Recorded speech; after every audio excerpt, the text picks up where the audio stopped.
Racikan Berita.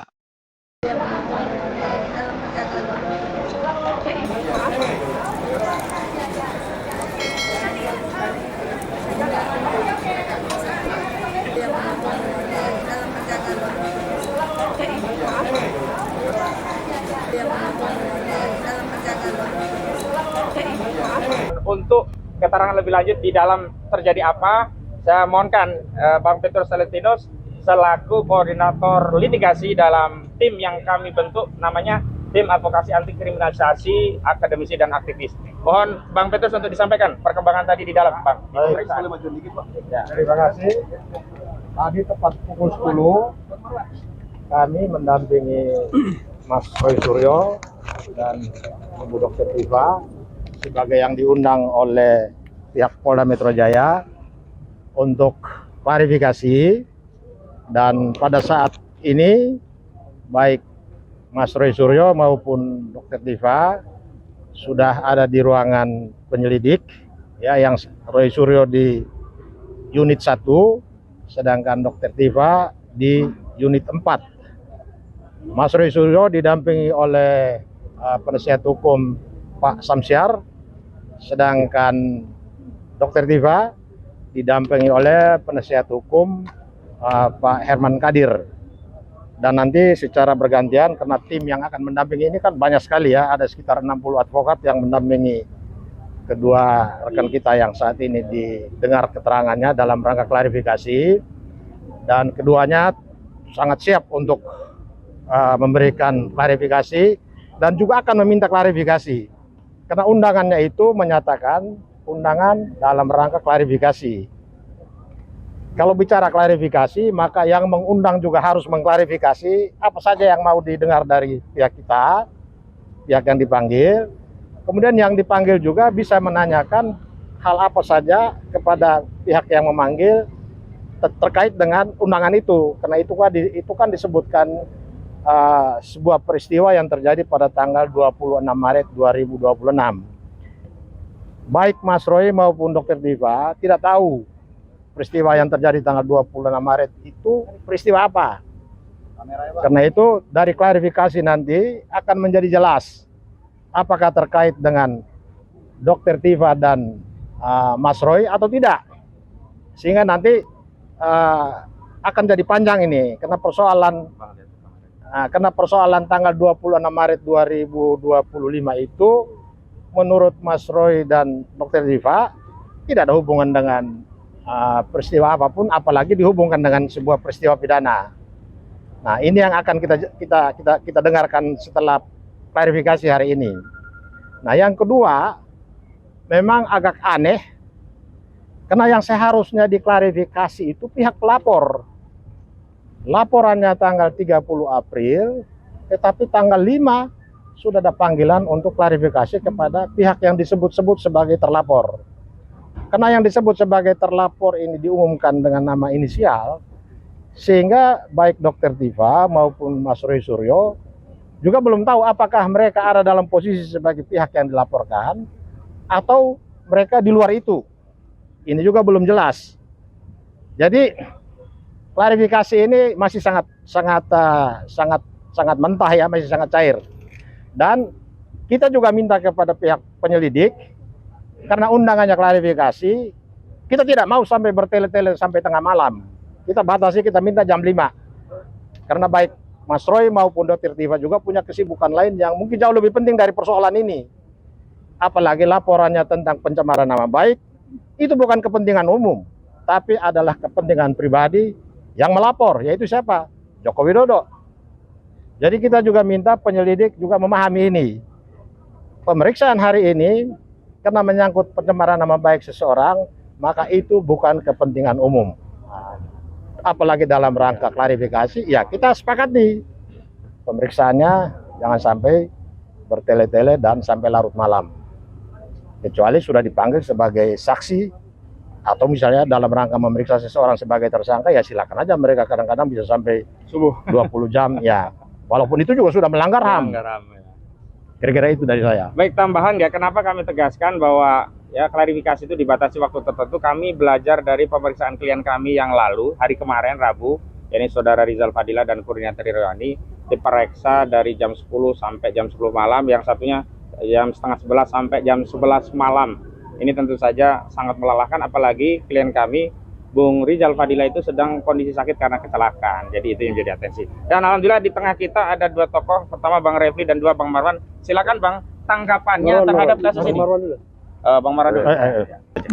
Lanjut. Ya, jadi sikap dari Polri ini sangat pantas kita pertanyakan ya, karena saya kira yang lebih dulu melaporkan itu adalah teman-teman TPUA ke Polri, Bareskrim. Itu tidak jelas, tapi ini yang datang tanggal 30 April namanya Joko Widodo, bukan presiden lagi, ini kok langsung cepat diproses. Maka kita sangat khawatir proses yang terjadi untuk teman kita, Gus Nur dan Bambang Tri itu terulang. Ya. Kenapa? Karena memang kasus yang kita gugat itu adalah tentang keaslian atau kebenaran dari ijazah Joko Widodo, dan itu tidak pernah terjadi pembuktian di pengadilan, tapi yang menggugat justru dihukum 6 tahun. Nah, kita khawatirin nanti 5 orang teman-teman kita ini mengalami kasus yang sama. Padahal kalau dulu mungkin bisa terjadi karena Joko Widodo itu masih presiden. Kalau sekarang presidennya itu Prabowo. Jadi kita mengingatkan Polri untuk patuh taat kepada konstitusi. Siapa yang bermasalah itulah yang diproses. Kalau dikatakan bahwa terjadi fitnah, misalnya dialami oleh Joko Widodo, nah fitnahnya seperti apa? Mana ijazah aslinya? Kalau ijazahnya tidak jelas, lalu mengaku-ngaku difitnah, sementara teman-teman 5 orang ini minimal ya, ada yang lain sebetulnya, Pak Abraham Samad juga sebetulnya termasuk yang akan dipanggil katanya, menurut beliau ini. Nah, buktikan dulu ijazahnya memang asli, lalu setelah itu silakan kalau ini disebutkan sebagai fitnah. Jangan yang dilakukan sebaliknya. Nah, karena itu kita sangat mengkhawatirkan polisi ini bekerja bukan atas dasar kepentingan negara, kepentingan rakyat, dan kepentingan kebenaran, ya, tetapi bekerja untuk kepentingan Joko Widodo. Itu satu hal. Yang kedua, kita ingatkan juga bahwa proses dulu yang digugat itu buktikan bahwa ijazahnya itu memang benar asli, dan kalau memang tidak, maka ini harus menjadi tugas polisi untuk memproses itu dulu. Jangan melakukan kriminalisasi ya kepada teman-teman kami, ya, terutama Mas Roy, Bu Tifa, Pak Rizal, Mas Rismon, bukan Mas tapi Lai ya, Lai Rismon, dan juga Bu Kurnia. Ini harus dibuktikan dulu. Dan yang berikutnya saya juga ingin ingatkan, kalau sampai ini terjadi mengulang kasus Gus Nur dan Bambang Tri, maka polisi sudah melanggar konstitusi, melanggar HAM, dan sebaliknya juga kita ingin supaya teman-teman kita itu diperlakukan seperti seharusnya mengikuti pro justisia ya. Saya kira ini harus dijalankan. Dan yang terakhir, saya berharap Pak Prabowo itu sekarang jadi presiden. Jadi jangan biarkan polisi bertindak mengikuti keinginan Joko Widodo yang sudah melakukan kriminalisasi terhadap 2 orang yang saya kira statusnya masih dihukum 6 tahun. Ya, memang sudah lepas sementara tapi belum tuntas. PB ya. Ya, ini saya kira jangan diulang, jangan dibiarkan seperti ini, dan ini adalah tugas Pak Prabowo. Ingat, Anda tanggal 20 Oktober itu sudah bersumpah. Ya, salah satunya itu akan menjalankan fungsi presiden, tugas presiden itu sebenar-benarnya, seadil-adilnya, jangan justru ikut di bawah kendali Joko Widodo. Karena kalau hal itu yang terjadi, maka kita sangat menyayangkan Anda sebetulnya, ya, Pak Prabowo itu akan hanya menjadi proksi, ya, menjalankan fungsi Joko Widodo 3 periode, dan kita tidak mau itu. Ya, buktikan bahwa polisi ada di bawah kendali Anda, Jangan mengikuti agenda dari Prabowo untuk nanti Jokowi untuk nanti menangkap teman-teman kami tadi. Saya kira itu mungkin. Makasih. Langsung Bang Refli mungkin ya, biar efektif. Maaf. Assalamualaikum warahmatullahi wabarakatuh. Keren jelas. Jadi kawan-kawan semua, ada 3 kasus yang sedang berproses saat ini. Pertama adalah yang saya hitung berdasarkan yang sudah berproses ya. Yang lainnya seperti pengaduan dan lain sebagainya belum saya hitung. Pertama adalah gugatan perbuatan melawan hukum yang diajukan oleh Dr. Taufik di Pengadilan Negeri Surakarta. Itu satu. Yang kedua adalah laporan TPUA yang diwakili oleh Profesor Egy Sujana yang sudah dilaporkan tanggal 9 Desember 2024 dan baru diproses setelah Joko Widodo melaporkan lapor balik lah, kira-kira begitu.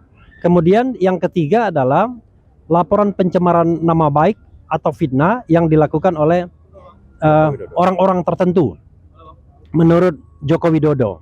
Nah, kalau menurut aturan yang ada ya, Perma nomor 1/1956 sebagaimana sering kita bahas juga, seharusnya yang harus diselesaikan itu adalah yang terkait dengan apakah ijazah Jokowi itu asli atau tidak. Apakah Jokowi mendapatkan ijazah dengan prosedur yang benar atau tidak. Nah, itu sesungguhnya bisa dipastikan di peradilan perdatanya, di Pengadilan Negeri Surakarta, itu perbuatan melawan hukum.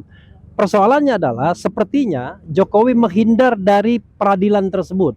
Padahal dia mengatakan akan menghadirkan ijazahnya kalau seandainya diperintahkan oleh pengadilan. Ketika mediasi mereka tidak mau menampilkan ijazahnya. Bahkan ijazahnya sekarang konon adanya di Bareskrim Mabespori. Itu satu. Yang kedua, ada undang-undang tentang perlindungan saksi dan korban, kawan-kawan semua, pasal 10 ya, yang mengatakan kalau ada misalnya tindak pidana atau dugaan tindak pidana pemalsuan dokumen dalam kasus konkret dan kemudian ada laporan pencemaran nama baik yang dilakukan oleh orang yang dianggap melaporkan tersebut, maka yang harus didahulukan adalah laporan tentang ada dugaan tindak pidana pemalsuan dokumen atau ijazah palsunya. Nah, ini terbalik. Yang cepat itu adalah pencemaran nama baik dan fitnahnya. Padahal kita tahu bahwa pencemaran dan nama baik jadi relevan kalau seandainya ijazah palsunya tidak terbukti. Tapi kalau terbukti kan tidak relevan lagi. Itu satu. Nah, yang kedua yang ingin saya jelaskan juga adalah kalau saya lihat ya sebagai orang hukum menganalisis, sebenarnya tidak ada pasal yang relevan yang bisa dikenakan kepada baik Roy Suryo, Dr. Tifa maupun calon-calon yang disebut lainnya. Kan yang disebut tuh RS, ES, kemudian T dan K. Kenapa? Kalau kita menggunakan pasal KUHP misalnya, perlu dipahami bahwa Roy Suryo dan Dr. Tifa ini bertindak untuk kepentingan publik, bukan untuk kepentingan pribadi. Karena itu nggak boleh dikriminalkan. Kalau menggunakan pasal 27A Undang-Undang ITE, sebagaimana disebutkan, maka Roy Suryo dan Tifa juga harus bebas dan teman-teman, karena Jokowi masih menjadi pejabat publik. Putusan MK terakhir mengatakan bahwa kalau dia pejabat publik tidak boleh mengadukan. Karena ini adalah negara demokrasi, ini adalah bagian dari kontrol publik. Yang ketiga, pasal 32 dan 35 Undang-Undang ITE yang sanksi hukumnya 8 tahun untuk Undang-Undang 32, 12 tahun untuk Undang-Undang 35, itu tidak relevan diterapkan kepada baik Dr. Tifa maupun yang lainnya. Karena itu adalah bagaimana mengoprak-aprik data elektronik seolah-olah jadi asli dan lain sebagainya. Justru orang yang mengupload itu yang seharusnya dipermasalahkan. Karena saya melihat tidak ada yang relevan seharusnya, maka ini tidak perlu diproses. Itu pendapat saya. Nah, lagi pula ternyata dari informasi yang saya dapatkan, ini tidak jelas siapa yang dilaporkan sampai hari ini. Jadi dalam undangan klarifikasi yang saya dengar dari Rizal Fadila misalnya, ketika ditanyakan siapa yang dilaporkan, nggak jelas. Sementara kuasa hukum hanya menyebut RS, ES, T, dan K. Tetapi tidak secara eksplisit. Seharusnya diklarifikasi dulu kepada pelapor, Anda mau melaporkan siapa? Locus delictinya di mana? Tempus delictinya di mana? Kalau sudah clear, barulah ngundang pihak-pihak lain. Entah itu yang diperkirakan akan dijadikan tersangka, entah itu jadi saksi dan lain sebagainya. Ini seolah-olah, ini terakhir dari saya, seolah-olah belanja masalah dulu. Cari, dapatkan info. Nah, Nanti cari Nanti lemahnya di mana. lemahnya di mana baru kita tersangkakan. Nah, ini kan penegakan hukum yang tidak fair menurut saya ya. Karena kita bicara mengenai prinsip equality before the law.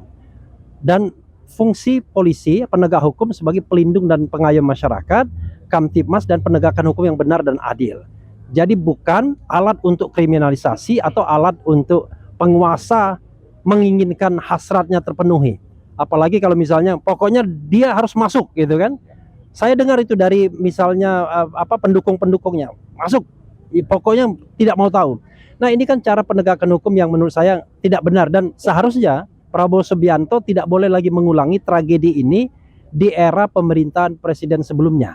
Kita tahu ada Syahganda Nenggolan, ada Anton Permana, Habib Rizik, Habib Bahar, kemudian ada Jumhur Hidayat, Bunda Mary itu ada juga, Edi Mulyadi. Ini orang-orang yang dikriminalisasi bukan karena melakukan kejahatan seperti garong, rampok, korupsi dan lain sebagainya, tetapi karena berpendapat.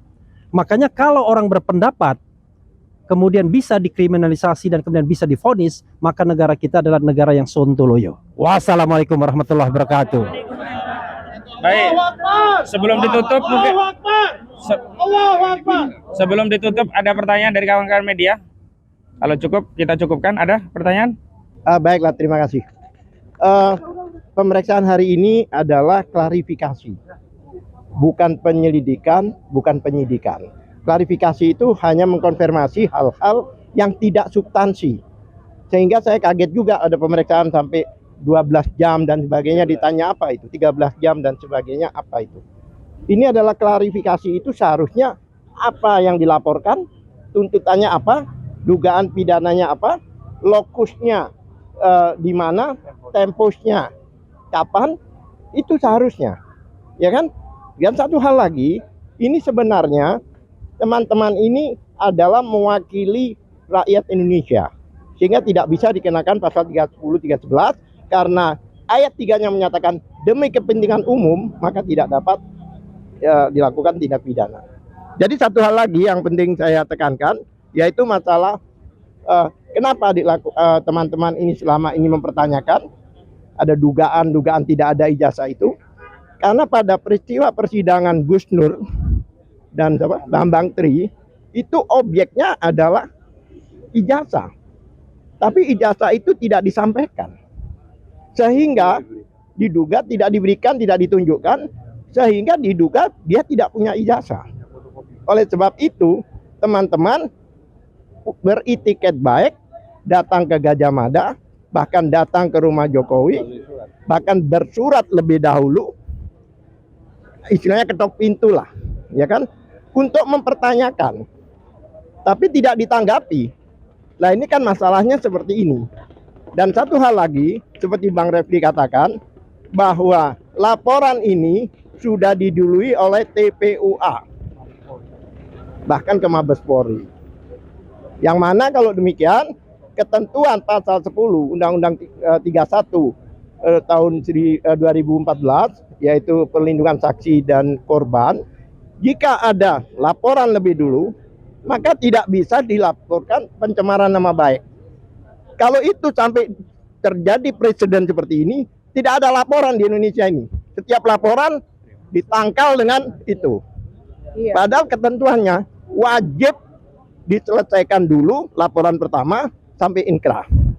Karena beliau ini yang melapor lebih awal. Itu saya. Terima kasih. Ya.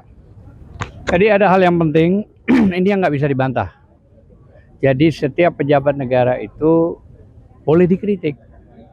Apa dasarnya?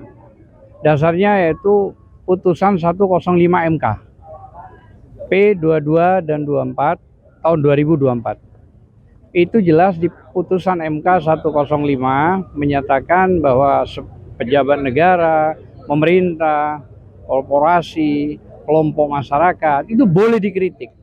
Maknanya apa? Maknanya setiap pejabat negara atau pejabat pemerintah itu tidak boleh melaporkan. Ini penting untuk kita sampaikan. Nah, kalau kita bicara kepada dua orang yang sekarang diangkat menjadi dewas tertinggi Danatara, itu berdasarkan Kepres 30 yang langsung diangkat oleh Presiden Prabowo. Berarti maknanya apa? Maknanya pejabat negara dengan dapat gaji yang cukup besar dari APBN dan uang rakyat. Tapi itu harusnya tidak boleh melaporkan, boleh dikritik malah di putusan MK. Sebab putusan MK itu tertinggi. Jadi itu poin yang tidak bisa dibantah gitu loh ya. Setiap pejabat negara tidak boleh melaporkan, boleh dikritik. Ya, memang penjelasan tidak ada penjelasan untuk tidak boleh melaporkan, tapi boleh dikritik. Boleh dikritik maknanya berarti pejabat tersebut itu ya harus menerima dong dikritik kan begitu. Apalagi kalau kita bicara soal masalah sekarang ini yang terjadi, bayangkan aja mulai dari wali kota 10 tahun, 2 tahun gubernur, 10 tahun presiden, itu kan mendapatkan fasilitas yang cukup fantastik. Kenapa sih rakyat minta untuk tidak ditunjukkan, kok malah ditunjukkan kepada wartawan yang tidak boleh juga difoto, ya kan, pada saat diundang. Nah, kalau kami itu kan memberikan surat secara resmi loh ya suratnya ke UGM itu, termasuk ke rumah Solo gitu. Jadi itu yang paling penting. Saya tidak mau polemik apapun, silahkan diperiksa. Namun kalau saya bisa menjelaskan, klarifikasi itu tidak diatur di KUHP, tapi kita menghormati, tetap menghormati kita untuk mengikuti proses, nggak apa-apa, selama tidak ada kriminalisasi.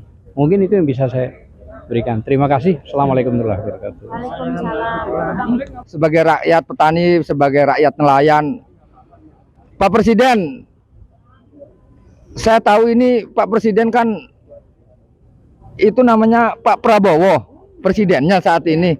Kok ini kasus ijazah palsu ini seperti rakyat ini sedang menghadapi kekuatan besar gitu. Hal yang sepele yang menurut saya cuman ijazah saja, tinggal ditunjukkan selesai. Kok ini seperti berputar-putar, berlarut-larut, bertahun-tahun. Ini kayak apa kok? Saya sebagai rakyat kecil ngelihatnya malu amat, ini negara seperti ini gitu. Udah sih Pak, sudahilah. Malu sama negara-negara lain, sudahi udah. Masa orang-orang udah ngomong planet Mars segala macam, kita masih ngurusin masalah ini. Udah, yang jujur, yang adil. Udah, tolong Pak Kapolrinya tuh diomong Pak Presiden. Harus bener, harus jujur, harus adil. Jangan panjang-panjang lagi, lika-liku berdrama lagi, bersandiwara lagi. Tolonglah, kita juga sebagai rakyat malu ngelihatnya. Malu, biar rakyat ini tentrem, yang cari ikan, tentrem nyari ikan. Yang nanam padi, tentrem nanam padi. Masih banyak hal yang harus kita lakukan buat negara kita ini, negara besar ini. Masa urusan ini bertele-tele, tolong sudahilah Pak. Ya, mohon ini mah dari rakyat kecil ini mah. Saya emang nggak bisa ngomong hukum atau apa, tolong minta seadil-adilnya hukum ini ya. Terima kasih.